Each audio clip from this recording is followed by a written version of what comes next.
It all started with one of these. You remember those days? I walked through the door with my 5- and 4-year-old boys and 1-year-old little girl. I pressed that blinking answering machine button and heard a message left from my husband, Ben. It said they knew he was probably too busy with work, but would he consider running for the town council? I thought to myself, actually, I think that's a job I can do, and somewhere I could make a difference. So I ran for that office and won.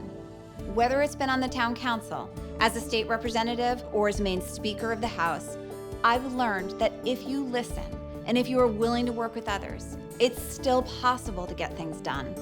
That's what we did to expand job training programs, protect health care coverage for seniors and people with pre-existing conditions, and to help control the cost of prescription drugs. And when someone tries to get in the way or get me to back down, I stand up to them. Remember this guy?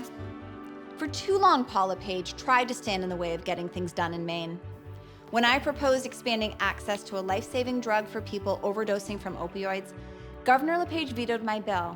So what did I do? I brought Democrats and Republicans together to override the governor's veto and do what was right for Maine. Because getting things done for Mainers is what we're elected to do, not falling in line behind the demands of someone else. It doesn't matter if that person is Paul LePage, Mitch McConnell, or Donald Trump. That's why today, I'm announcing my campaign to take on Susan Collins. Susan Collins has been in the Senate for 22 years. And at one point, maybe she was different than some of the other folks in Washington, but she doesn't seem that way anymore. Voting for a $1.5 trillion tax cut, where almost all of the benefits went to corporations and the wealthy. Susan Collins, we want to thank. Susan's around someplace. Susan. Thank you, Susan. Taking over $1 million from drug companies and the insurance industry. Senator Collins will be well funded, I can assure you.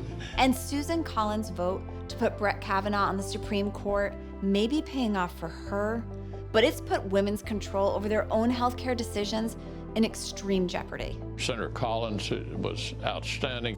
Sometimes I think back on the day that I heard that message and decided to run for office. Our kids are definitely bigger now. See you later, Mom.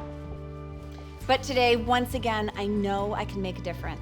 So join our campaign. Together, we'll make sure we have a senator who's putting Maine first.